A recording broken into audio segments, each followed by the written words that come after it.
برای بافت خرس در ابتدا یک حلقه جادویی میزنم و داخل حلقه جادویی 6 تا پایه کوتاه میبافم.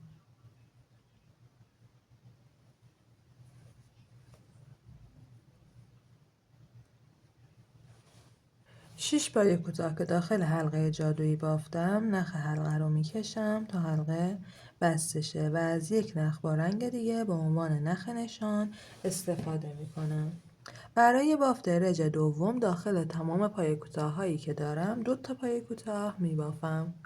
به انتهای رج دوم رسیدم و الان 12 تا پایه کوتاه دارم. رج 3 و 4 یعنی 2 رج همین 12 پایه رو ساده بافی میکنم و بعد نخ رو قطع میکنم و یک پایه دیگه دقیقاً با همین الگو میبافم. خب من 2 تا پا رو بافتم. حالا هر دو پا رو بغل هم دیگه میذارم، وارد پای بعدی میشم، نخ رو میگیرم و یک پایه کوتاه میبافم. به این صورت دو پای من به هم متصل شدن. حالا شروع میکنم روی این پا ساده بافی انجام دادن تا به اینجا برسم و بعد دوباره میرم روی این یکی پا ساده بافی میکنم تا به همین جایی که شروع کردم برسم. خب من اتصال هر دو پا رو انجام دادم و ساده بافیش رو هم کردم. حالا اینجا وقتی آخرین دونه رو روی این پا بافتیم میشه آخرین خونه ای که مال این رج هست و شروع رج بعدی میشه که نخ نشان رو اینجا قرار میدیم. برای بافت رج ششم بعد 5 پایه ساده ببافید و یک افزایش انجام بدید. 5 پایه ساده، یک افزایش. این الگو رو تکرار میکنید تا به پایان رج برسید. به انتهای رج ششم رسیدم و الان 28 تا پایه کوتاه دارم.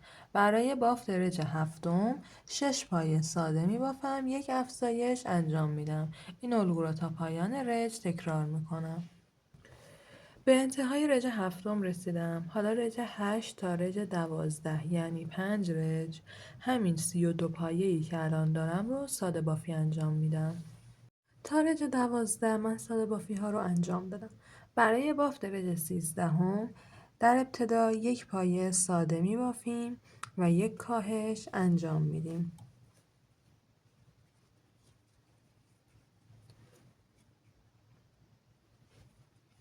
یک پایه ساده و یک کاهش و بعد 14 پایه ساده می بافیم، یک کاهش انجام میدیم و بعد 13 پایه می بافیم تا به انتهای رج 13 برسیم. در پایان رج 13 شما باید 30 تا پایه کوتاه داشته باشید. به پایان رج 13 رسیدم. برای بافت رج 14 در ابتدا 2 پایه ساده می بافم، یک کاهش انجام میدم و بعد 13 پایه ساده می بافم و یک کاهش انجام میدم و در آخر 11 پایه می بافم تا به انتهای رج برسم. دقت کنید شما باید در پایان رج 14 28 تا پایه کوتاه داشته باشید. به انتهای رج 14 رسیدم. برای بافت رج 15 3 پایه ساده می بافم، یک کاهش انجام میدم. 12 پایه ساده می بافم، یک کاهش انجام میدم و بعد 9 پایه ساده می بافم تا به انتهای رج 15 برسم. در پایان رج 15 شما باید 26 تا پایه کوتاه داشته باشید. به انتهای رج 15 رسیدم. در ابتدا داخل پاهاش رو از الیاف پر میکنم تا بیشتر از این دهن تنگ نشده. قشنگ داخل پاهاش رو با الیاف پر کنید و بعد برای بافت رج 16 4 پایه ساده می بافم و یک کاهش انجام میدم و بعد 11 پایه ساده می بافم، یک کاهش انجام میدم و بعد 7 پایه ساده می بافم تا به انتهای رج 16 برسم. در پایان رج 16 شما باید 24 تا پایه کوتاه داشته باشید. خب من به انتهای رج 16 رسیدم و داخل بدنش رو هم کمی پر کردم. برای بافت رج 17 4 پایه ساده می بافیم، یک کاهش و این الگو رو تا پایان رج تکرار می کنیم. در پایان رج 17 شما باید 20 تا پایه کوتاه داشته باشید. به انتهای رژ 17 رسیدم. برای بافت رژ 18 3 پایه ساده می بافم، یک کاهش انجام میدم. این الگو را تا پایان رژ تکرار می کنم. در پایان رژ شما باید 16 تا پایه کوتاه داشته باشید. به انتهای رژ 18 رسیدم. ببینید اینجاهایی که تو رویم، الان اینجا رو که پر کردم اینجا هم تو رفته. اینا رو کامل با پنبه پر میکنم که اینجوری بشه. یعنی نباید اینجوری باشه شما همینقدر پر کنید انقدر یهو شدید کاهش سایز بده. قشنگ پنبه بذارید که اینجاها پر بشه. خب من تا حدودی الیاف گذاری رو انجام دادم. برای بافت رژ 19 2 پایه ساده می بافم و یک کاهش انجام میدم. این الگو رو تا پایان رژ تکرار میکنم. در پایان رژ شما 12 تا پایه کوتاه دارید. به پایان رژ 19 رسیدم. مجدد اینجاها رو با پنبه پر میکنم. خب ببینید من قشنگ پرش کردم کاملا. الان عروسک من سفت شده. قشنگ همه جا رو با پنبه پر کردم. حالا برای بافت رژ 20 کاهش های پشت سر هم انجام میدم. آخرین کاهش رو که انجام دادم نخم رو کمی بلند قطع میکنم و بیرون میکشم. نخ نشان رو در میارم و با سر قلابم یک مقدار پنبه داخل میکنم. این پنبه رو اینجوری میذارم و آروم آروم با سر قلابم هدایت میکنم داخل. یه چند بار این کار رو انجام میدم تا اینجا خوب فرم بگیره. خب این قسمت بالا رو که قشنگ پر کردین، حالا میایم از این بغل نخمون رو قطع کردیم وارد گندمی ها میشیم و نخ رو از داخل گندمی ها عبور میدیم.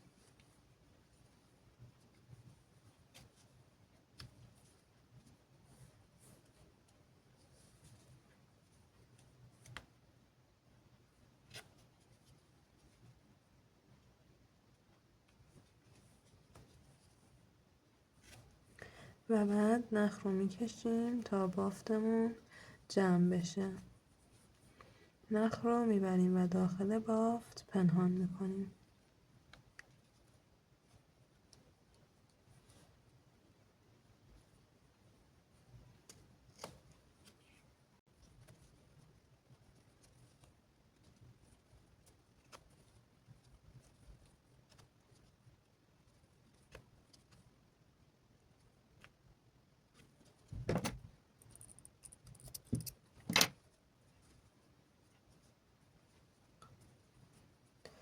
به این صورت بافت بدن خرس ما تموم شد.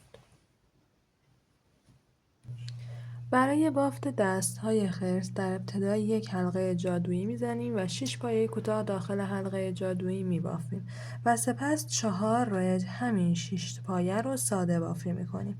4 رج که ساده بافی کردید دو طرف بافت رو روی هم میذاریم و 2 تا پایه کوتاه میبافیم که دو سر بافت به هم دیگه متصل بشه و بعد قیچی میکنیم.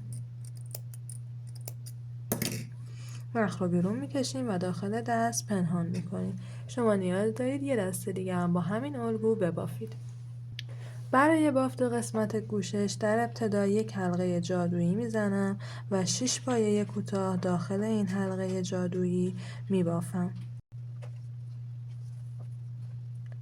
1 2 3 4 5 و 6. 6 تا پایه کوتاه که داخل حلقه جادویی بافتم نخ حلقه رو میگیرم تا بسته بشه. به این صورت. در اینجا یه دونه زنجیره میزنم، بافت رو برمیگردونم و داخل همه این پایه کوتاه ها یه دونه پایه کوتاه میبافم. به این صورت ادامه میدم تا به انتهای گوشش برسم.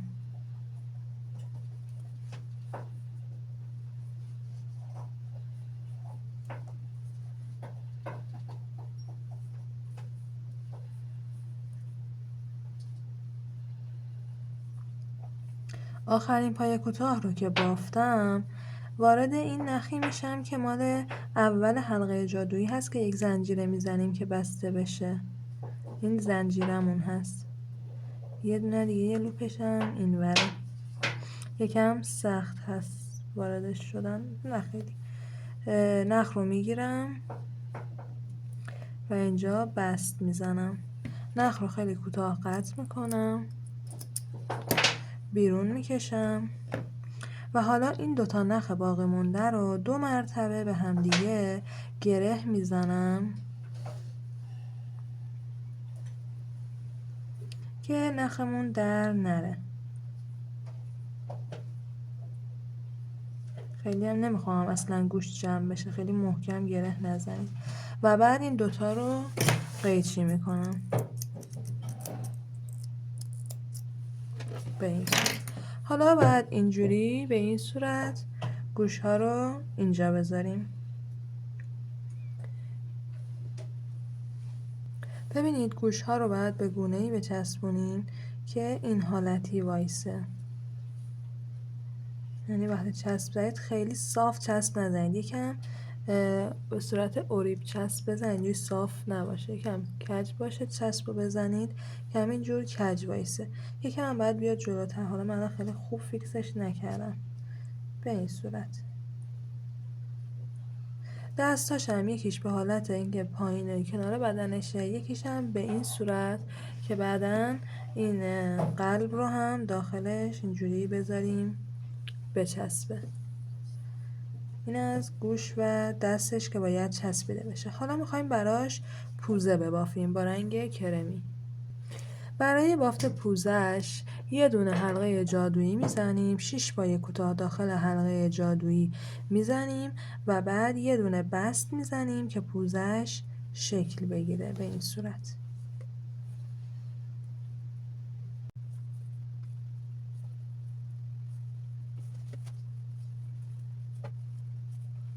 شش تا پای کوتاه که داخل پوزه زدیم، نخ پوزه رو میکشیم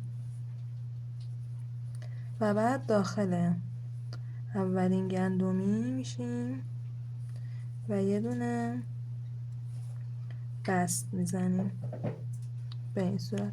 حالا نخ رو قیچی میکنیم. نخ رو این پشت نگه میداریم، این نخ رو هم کوتاه‌تر میکنیم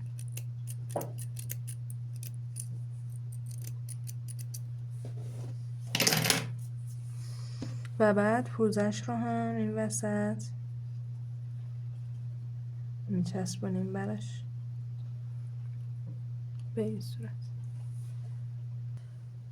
خب من اجزای صورتش رو چسبوندم و با یه خودکار مشکی روی بینیش هم براش پوزه کشیدم. برای بافت قلب در ابتدا یک حلقه جادویی میزنم و 6 پایه کوتاه داخل حلقه جادویی میبافم.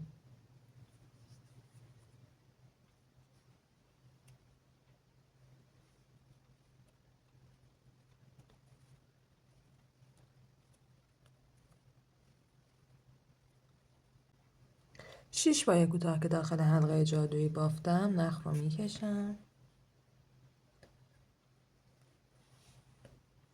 از یک نخ با رنگ دیگه به عنوان نخ نشان استفاده میکنم.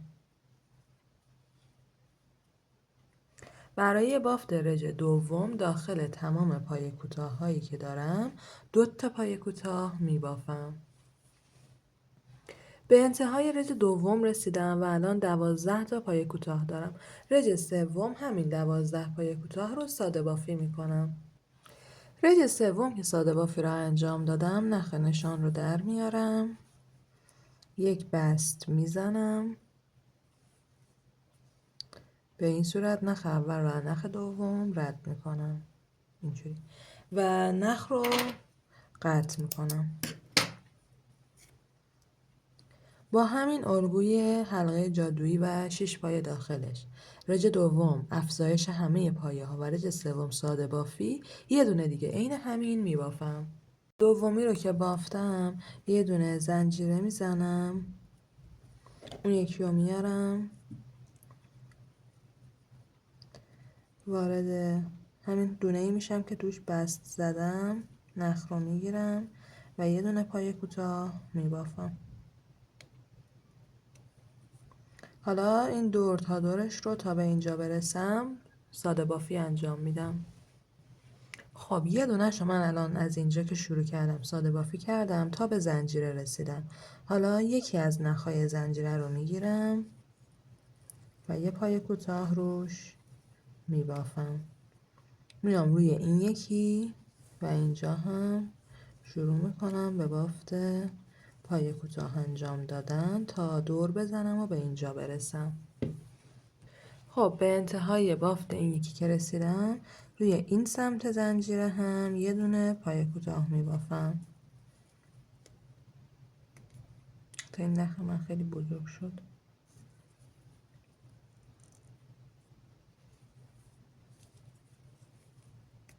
اینجا شد اتمام رج من. نخ هر نشانم رو اینجا میذارم دیگه. الان این رجی که ما اتصال رو انجام دادیم و ساده بافی کردیم رج 4 ما بود. رج 5 هم دوباره همین ساده بافی ها رو انجام میدیم.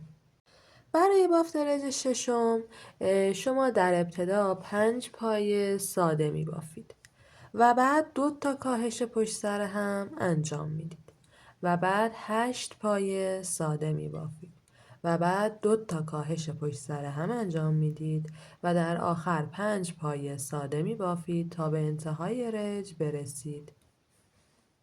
به انتهای رج رسیدم و الان 22 تا پایه کوتاه دارم. رج 7 همین 22 پایه کوتاه رو ساده بافی انجام میدم. به پایان رج 7 رسیدم. برای بافت رج 8 4 پایه ساده می بافم، 2 تا کاهش پشت سر هم انجام میدم.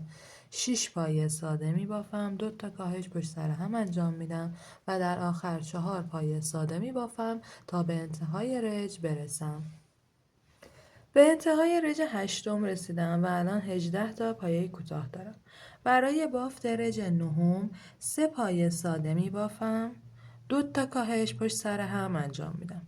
4 پایه ساده می بافم، 2 تا کاهش پشت سر هم انجام میدم و در آخر 3 پایه ساده می بافم تا به انتهای رج 9 برسم.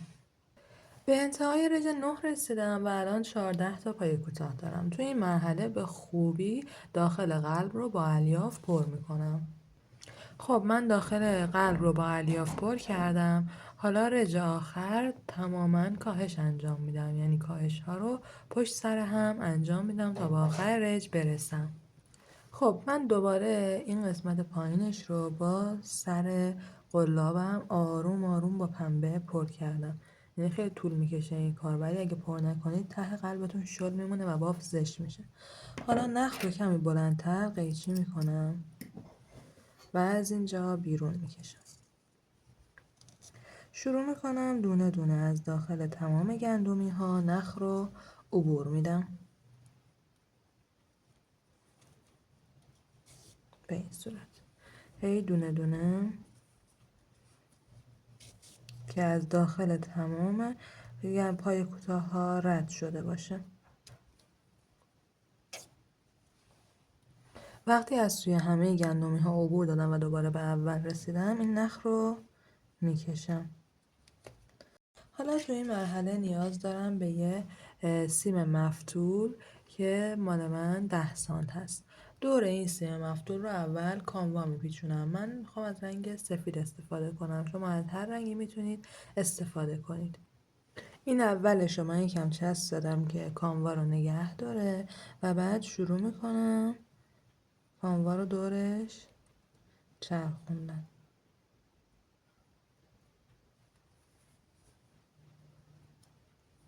همینجور ادامه میدم تا به پایین مفتول برسم. خب من دو طرفش رو چسب زدم. حالا دوباره یه سمتش رو به چسب آغشته میکنم و از این حلقه جایی که باقی مونده این حلقه وسط داخل میکنم. یه بار البته همینجوری داخل میکنم که جاش باز بشه که چسب همه جا مالیده نشه و بعد مجدد بیرون میارم چسب میزنم و دوباره داخل میکنم.